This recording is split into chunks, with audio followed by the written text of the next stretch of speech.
Hi, I'm Chris Bergwald. And I'm Renee Leach. And this is the next in our series of follow-up videos to our Day of Reflection, Come Hear the Story, Getting More Out of the Mass. So, Renee, we talked about covenant, talked about the Passover as it was celebrated in the first century, just going along with the flow of the day of reflection that we had.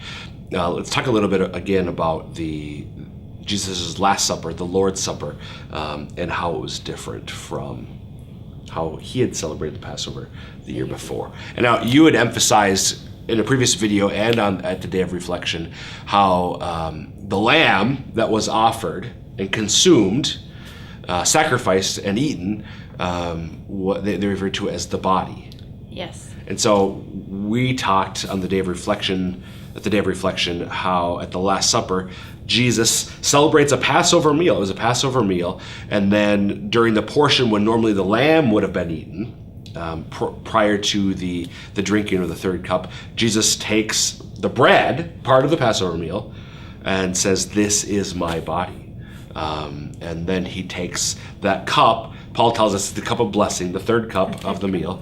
And this is the depends on which gospel you're looking at, but this is the blood of the new and eternal covenant, or this is the cup of the new covenant, etc.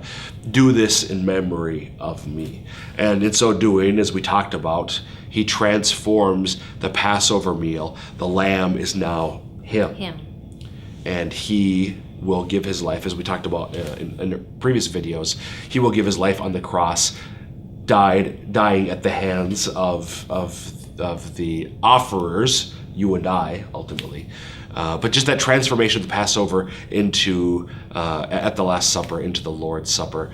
And it's just beautiful. It is beautiful, but it's so fascinating. It's probably the word for me repeatedly. Fascinating to see how Jesus, there's continuity in what he, as you had said earlier, and you've been so struck by, everything he did were things that a devout Jew would have done, and yet he is the Son of God who has come to fulfill all of the old covenant, to fulfill everything. This is the climax. This is the pinnacle of God's plan of salvation. Everything else is just sort of the follow-up. We're living, from the Catholic perspective, in the end of days. Yes. These are the last times, the end times, because the coming of Jesus came in the fullness of time and fulfilled everything. So the Mass, or the Last Supper, I guess in particular, we see where he transforms the Passover meal, and now he is the unblemished lamb that is consumed.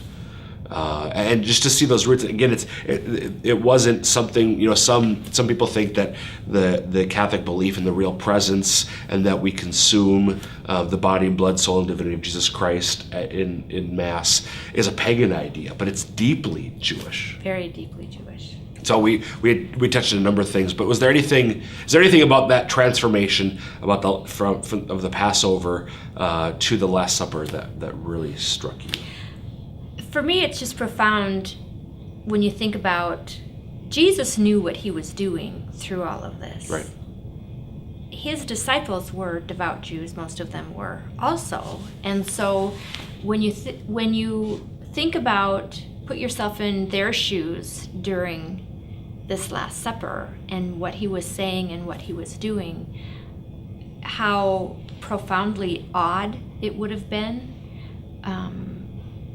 Because the Passover was something that was commanded by God that they do, and here is Jesus, doing most of it, but then changing parts of it, some really important parts of it.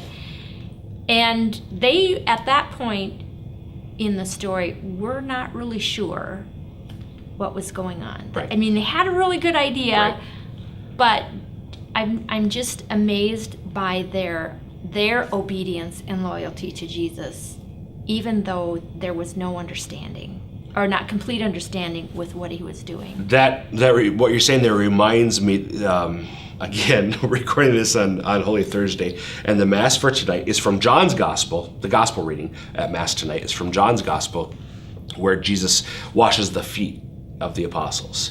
And Peter protests, because this is something a slave would do. A slave would have done as they walked in the door. Exactly. Yeah. So part of the Passover ritual. Right. Jesus does it. Like, Lord, you're not going to wash me. But Jesus says to Peter, what I am now doing, you will not understand, but later you will understand.